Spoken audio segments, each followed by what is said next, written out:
Welcome back. We're going to dive right into standings, guys. We got a change up in one of our divisions, but let's start with your division, Jason. Still stayed on top. Got a little breathing room.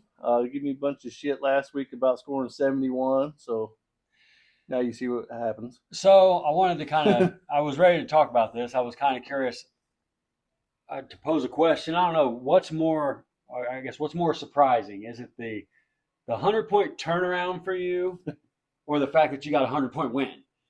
A little bit of both. It was a big turnaround. You know, there's going to be letdown games. Everybody's got them, and of course, I had against the wrong guy. Right. But to rebound pretty quick. Which the good part about it was to actually see a wideout on my team for a change. Yeah. So it kind of gave me a little good news. Yeah, for sure. So, but the two blow up games, it was just crazy. Gosh. I mean, I can't expect that all the time. Yeah.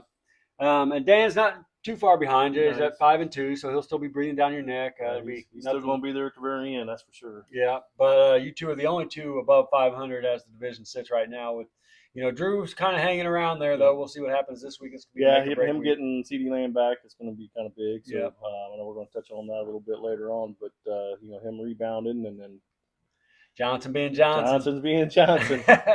But, we'll see how this shakes out. But, I always felt like, and we'll see how this works out, but 500 is kind of how we set a benchmark of 120 for weekly scoring to be kind of in the game. I feel like 7-7 put you in the hunt.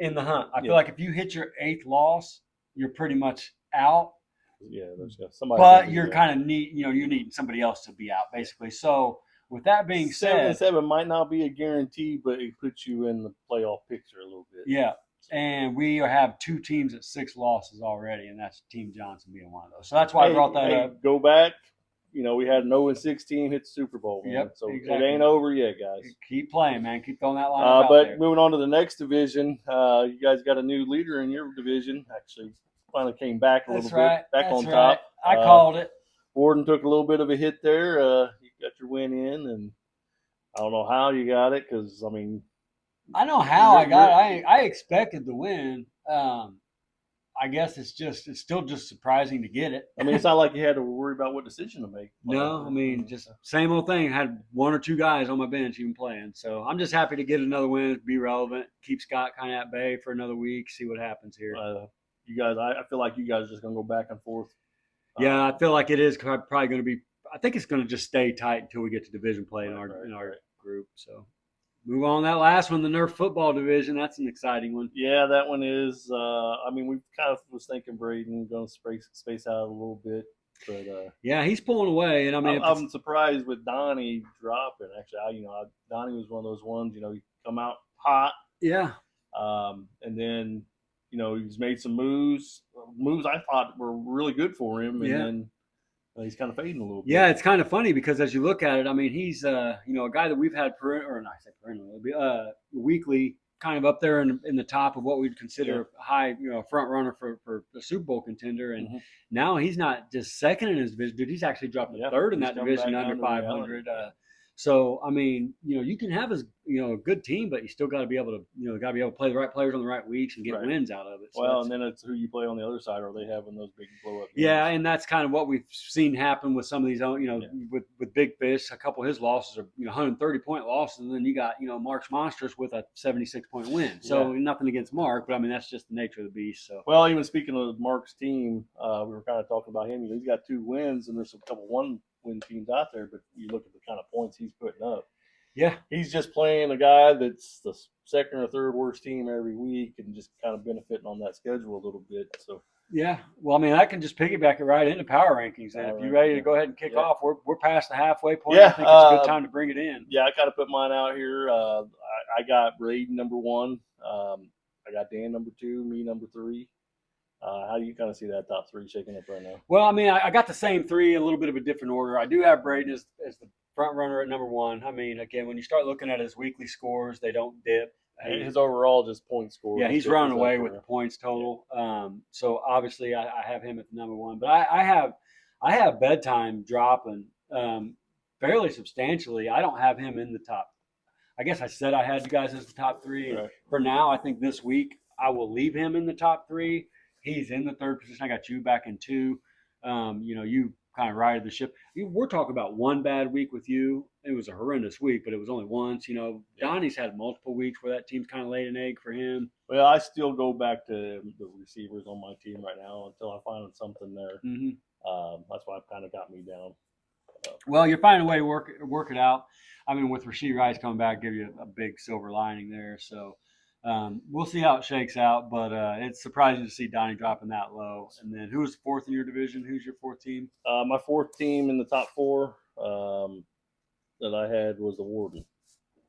Ah, yeah. So that's a surprising one there. I mean, it's just I kind of poke fun at him for being the lovable loser. Yeah. He knows all this. He's a genius when you talk to him about football, but yet he can't. Knows everything. He's kind of like me. I mean, he does know everything. We know a lot, but we can't ever seem to put it together. If you don't think he knows everything, just ask him. Just ask him; he'll tell you. But so yeah, that's a little bit of a surprising. So that being said, I mean, I got a big group right there in the middle, though. Right after you get to the 1, 2, and 3, I feel like Dan slips into that 4 spot. Actually, you know what? I'm sorry. I'm wrong. I got Dan in the 3 spot and Donnie in the 4 spot. I got you in the 2 spot. Well, I'm coming in with the 5 spot with actually JJ's masterpiece there. It's not the greatest roster. I just think it's good enough. Got some big pieces here and there, but I do have him above bedtime, which, bedtime is one of those ones I had way up there at the beginning of the season.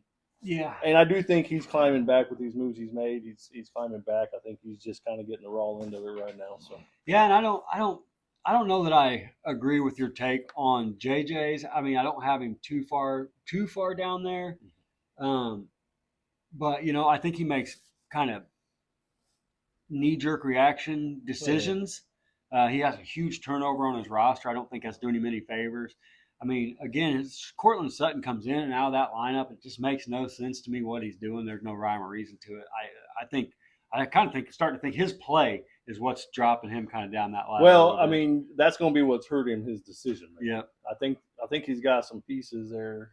Does he play him right? So that being said, I kind of have him on the bottom end of that middle group.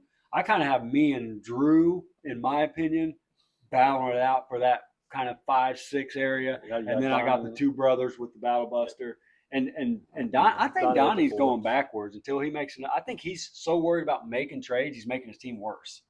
Yeah, he could be overdoing it a little bit.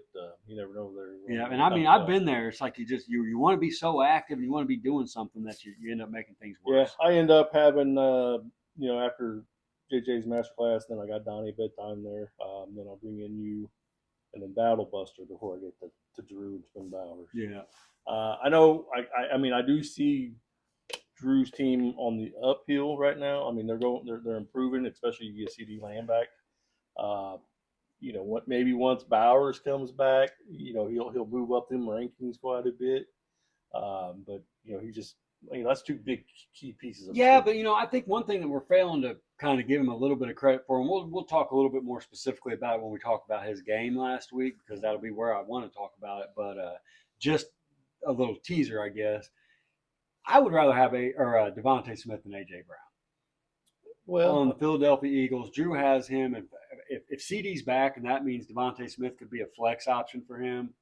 I like that, and I think that's going to be something that kind of gives him a little bit of added stability. But on the other hand, when you talk about AJ Brown, I think he's kind of with the team he's on right now, he's the flex option. So I mean, both of those are good flex options. Exactly. But like I said, I just think he has options when you get down there each week, as opposed to just kind of having to roll it out there with what we have, myself. Yeah. So, but that's kind of where we're at with power rankings. Obviously, top 6 are going to be in the playoffs. I'm not doing tiebreakers right now because that's just we're going to have to personally break the ties when we get down to it. So I hope you guys are paying attention to this. I'm going to say it. I'm going to start saying it pretty much in every episode. So hopefully it gets in your ears, because what's going to happen is we're going to have to overwrite a way that ESPN breaks a tie, and they always do it wrong. Yep. And it's going to take somebody away from the playoff spot, and they're going to get upset. I'm warning you guys now. You're going to see your name on there, and your name's going to fall off when we break the tie, how we discussed at the beginning of the season. Yep. That's really why we put it out in that first video, like, hey, we're going to refer back to that. And not only that, it's going to be 1, 2, and 3 is the division winners. I mean, like, say Dan's situation right now, record-wise, he's 2. Yeah. Standing wise, he's 4. Correct. So he's going to be seated as a 4 right now. So, but Donnie's a great example. I mean, because record wise, he's going to be better than a couple of those guys fighting for that tiebreaker position. But now that he's sitting in the 3rd spot and he can't get into those playoffs until the guy ahead of him does, that's another key factor we talked about earlier in that first episode. Yeah, it's going to be tough for the 3rd place team in any division to get in there. Things are going to really have to fall right for you for a 3rd place team to get in there out of your division. Yeah, I think maybe your division. I could see one possibly being able to do that this year. Anyway, well, that's power rankings and playoff pictures. Anyway, let's go ahead and wrap this segment up, man. We'll get into the games from last week, but real quick, a little teaser. We got some big players coming back this past week. Back last week. I think there might be a few coming back this week.